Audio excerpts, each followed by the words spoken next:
Good evening everyone, মৌসুমি লাইফস্টাইলে আরও একটি ব্লগে তোমাদের স্বাগত।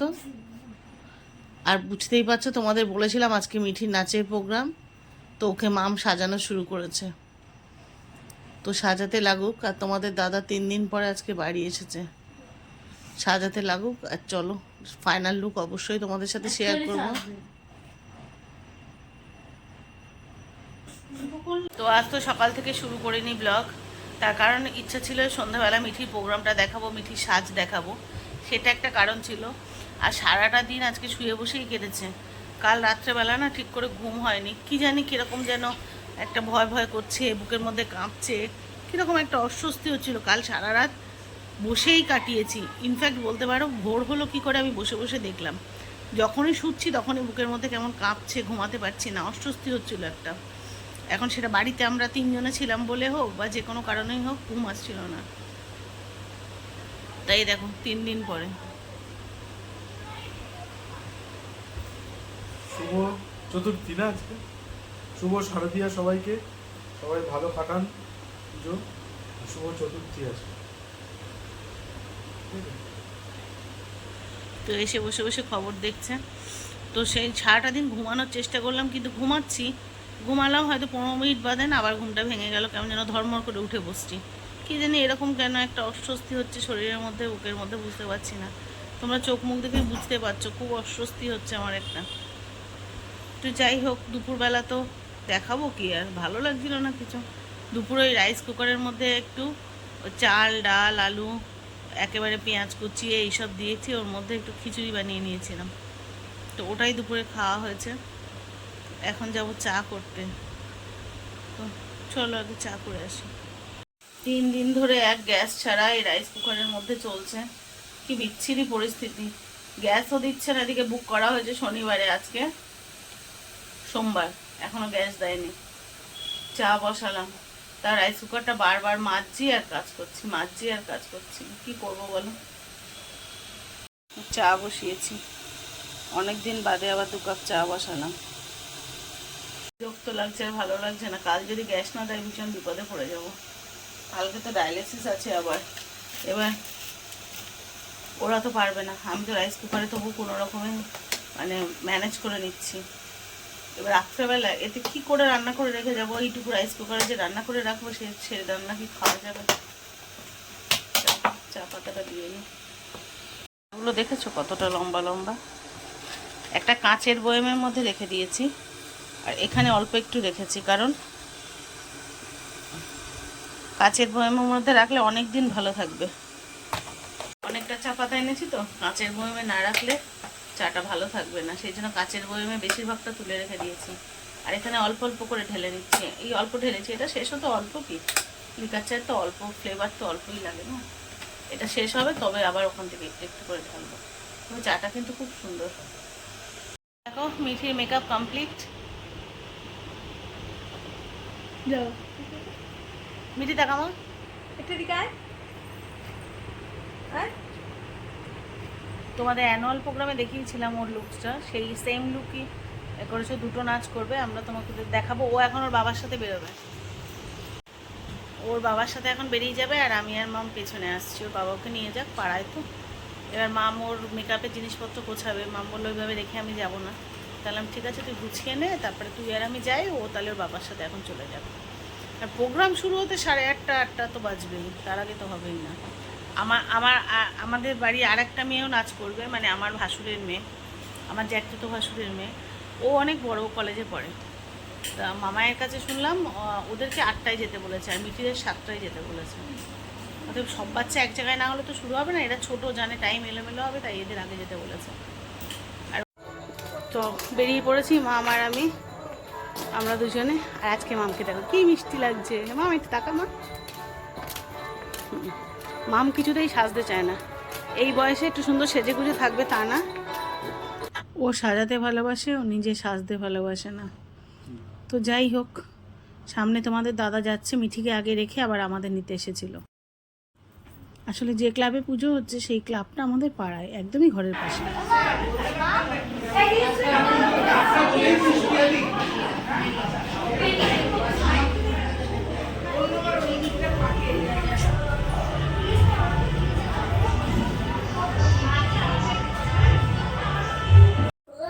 এই যে ক্লাবটা, এটা আমাদেরই পাশে একটা বড় মাঠ আছে, সেই মাঠের মধ্যে পুজো হয়। আর শুনছি আজকে শিলাজিৎ আসবেন উদ্বোধন করতে। এখানে মিঠিদের নাচের স্কুলের টোটাল টিমটা আছে। আর এই যে স্টেজটা তৈরি করা হয়েছে, এখন পাড়ার অন্যান্য কিছু বাচ্চারা নাচ গান করছে, ওদের নাচের স্কুল একসাথে যখন উঠবে একসাথে উঠবে।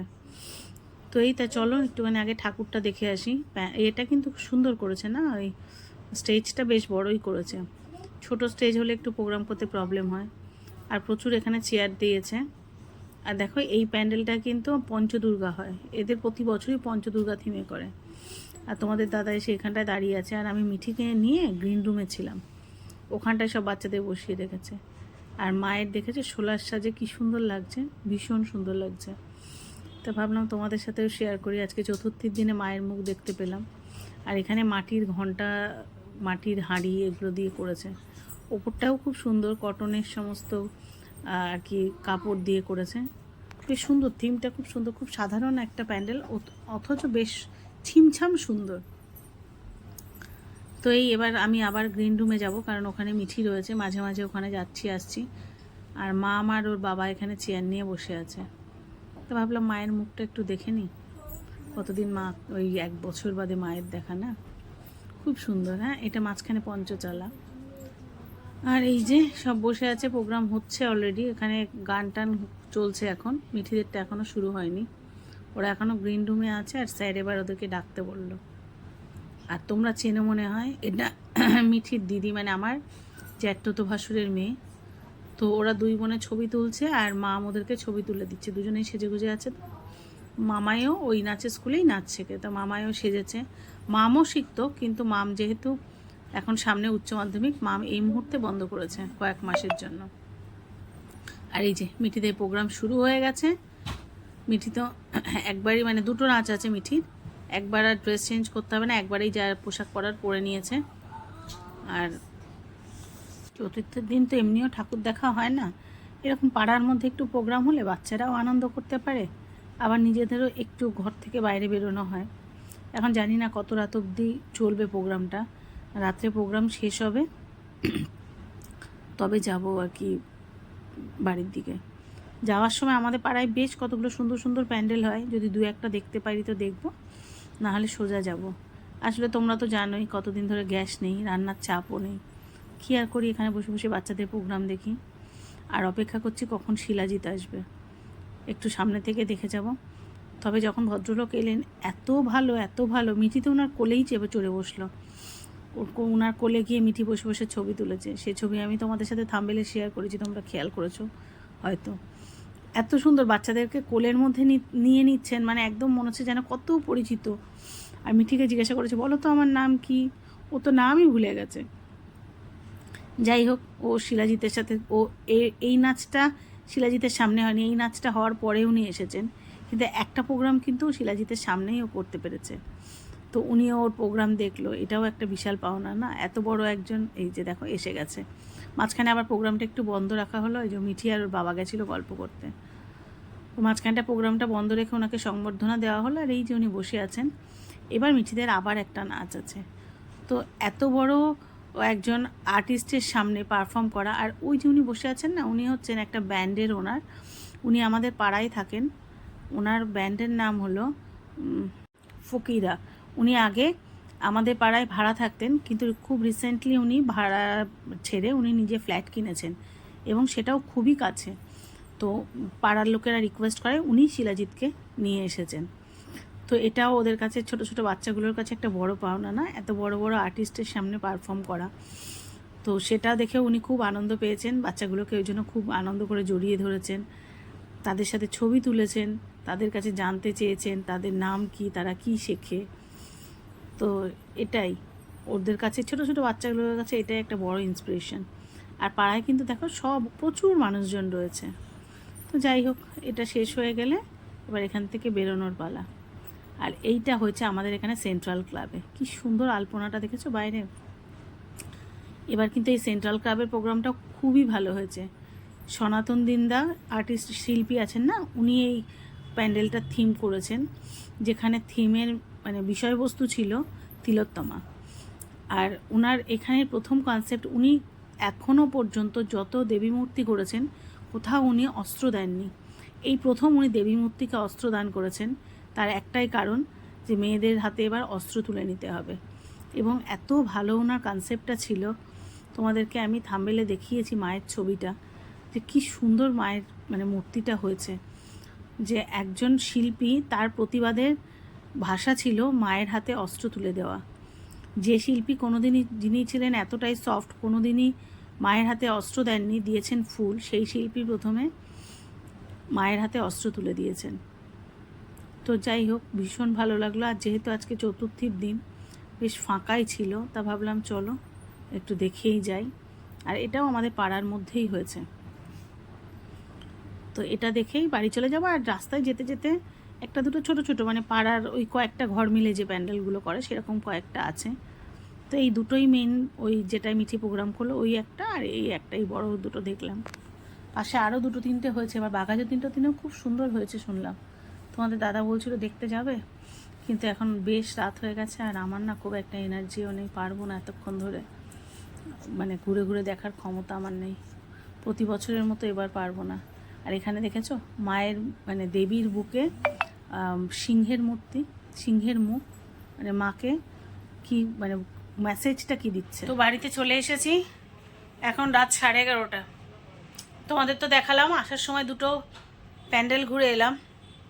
একটা প্যান্ডেল খুবই ছোট, পাড়ার যেমন ছোট্ট প্যান্ডেল হয়, আর একটা তো খুব সুন্দর দেখালাম, ওটা তো থিম পুজো হয়েছে, ভীষণই সুন্দর হয়েছে, ভীষণই সুন্দর। তো আজকে ফাঁকা, মানে যেহেতু আজকে চতুর্থী, যদিও অনেকে এবার বলছে পঞ্চমী, আমি না এবার ঠিক বুঝে উঠতে পারছি না, নিজেও ক্যালেন্ডার দেখিনি। তো আজকে ফাঁকা বলেই ভাবলাম চলো দেখে আসি। এবার হয়তো আমি খুব একটা ঠাকুর দেখতে পারবো না, কারণ তোমরা বুঝতেই পারছো আমার বুকে চ্যানেল আছে, কোনোভাবে চ্যানেলে ধাক্কা ধুক্কা খেলে বিপদ হয়ে যেতে পারে। সেই জন্য হয়তো একেবারে ঘরে বসে থাকবো সেটাও ঠিক নয়, টুকটাক দেখবো, ফাঁকায় ফাঁকায় যেটুকু দেখা যায় সেটুকু দেখবো। তবে হ্যাঁ, ঘরে বসে থাকবো না, পুজোর নিশ্চয়ই বেরোবো। যেসব প্যান্ডেলে ভিড় দেখবো আমি রাস্তার উপরে দাঁড়িয়ে থাকবো, ওরা ঠাকুর ঠাকুর দেখে আসবে, তারপর আবার মানে ওদের সাথে ঘুরবো। আজকের প্রোগ্রামে অনেক মজা হয়েছে।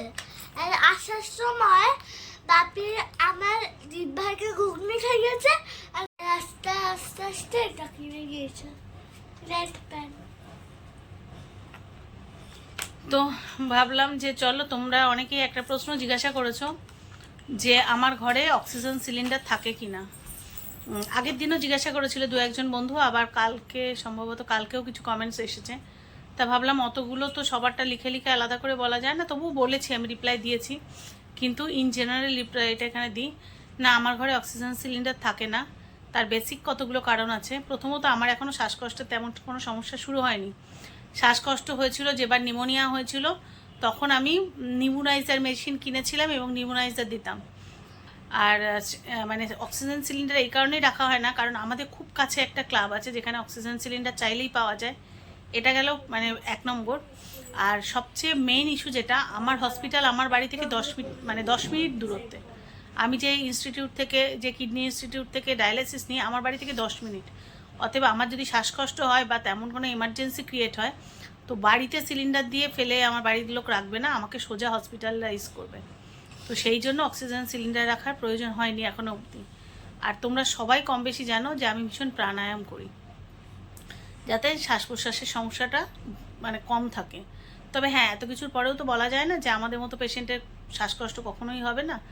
তো সেক্ষেত্রে হয়তো এমার্জেন্সি ব্যবস্থা নিলে কখনো প্রয়োজন ভিত্তিক হসপিটালেও যেতে হতে পারে, বা পাড়ার ক্লাব থেকেও আনা যেতে পারে, বা তেমন যদি ভবিষ্যতে অদূর ভবিষ্যতে বাড়াবাড়ি রোগের সৃষ্টি হয় তখন হয়তো বাড়িতে রাখতে হতে পারে। তবে ঈশ্বরের আশীর্বাদে এখনও বাড়ি রাখার প্রয়োজন হয়নি। একবারই হয়েছিল বললাম নিউমোনিয়ার সময়, কিন্তু সেবারও যে আমার শ্বাসকষ্ট হয়েছিল আমি কিন্তু বুঝতে পারিনি। যখন হসপিটালে নিয়ে গেছিলো আমার তখন ওটা কি বলে মা, ওই যে আঙুলে যেটা, হ্যাঁ অক্সিমিটার, আমাদের বাড়িতে অক্সিমিটার ছিল, কিন্তু তবুও আমি বাড়িতে টেস্ট করে দেখিনি, কারণ আমার কোনো শ্বাসকষ্ট হচ্ছিলই না। কিন্তু হসপিটালে নিয়ে গিয়ে অক্সিমিটার দেওয়ায় আমার 56 আমার অক্সিজেন সাপ্লাই ছিল। কি করে অত কম বেরোলো আমি জানি না, কিন্তু আমি বুঝতে পারিনি আমার শ্বাসকষ্ট হচ্ছিল। সেটা হয়তো আমি যেহেতু প্রাণায়াম করি সেই জন্য হয়তো আমার আর কি কষ্টটা কম হয়েছিল, আমি হয়তো বুঝতে পারিনি। আর যেহেতু প্রাণায়াম করি, আরও একটা জিনিস আছে, এক ধরনের এক্সারসাইজ মানে করার জিনিস আছে যেটা ফুসফুসকে খুব ভালো রাখে, সেটার নামটা কি ভুলে গেছি। ওটা একটা মানে পাম্প, ফু দিয়ে পাম্পটা করতে হয়। তো সেইটা হচ্ছে আমি কোনো এক সময় অবশ্যই তোমাদের দেখাবো। ওটা করলে ফুসফুসটা খুব ভালো থাকে, শ্বাস প্রশ্বাস খুব ভালো থাকে। তো এই কিছু এক্সারসাইজের মধ্যে থাকি বলে হয়তো আমার শ্বাসকষ্টটা কম আছে, বা এখনও টিল নাও আমি ঠিক আছি। অদূর ভবিষ্যতে যদি প্রয়োজন হয় ডেফিনেটলি তখন ডাকবো।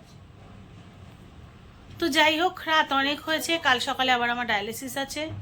তো যেহেতু কালকে কি শনিবার না মঙ্গলবার, বারটার সব গুলিয়ে যাচ্ছে, আজকে তো সোমবার, তাহলে কাল মঙ্গলবার। কালকে ডায়ালিসিস আছে, তোমরা জানো মঙ্গলবার শনিবার থাকে। এই কদিন একটু এলোপাথারি হয়েছিল যেহেতু ঘুরতে যাওয়া নিয়ে, আবার শিডিউলে তো নিতে হবে। তো কাল আবার ভোরবেলায় উঠতে হবে। তো চলো আজকের ব্লগটা এখানেই শেষ করি। সবাই যে যেখানে আছো ভালো থেকো, সুস্থ থেকো, দেখা হচ্ছে নতুন ব্লগে। আর যদি নতুন কোনো বন্ধু আমার চ্যানেল ভিজিট করে থাকো, প্লিজ চ্যানেলটা সাবস্ক্রাইব করে পাশে থেকো। আর যদি আমার ব্লগটা একটু ভালো লেগে থাকে লাইক কমেন্ট শেয়ার করে পাশে থেকো। দেখা হচ্ছে নতুন ব্লগে, ততক্ষণের জন্য সবাইকে শুভরাত্রি। Good night.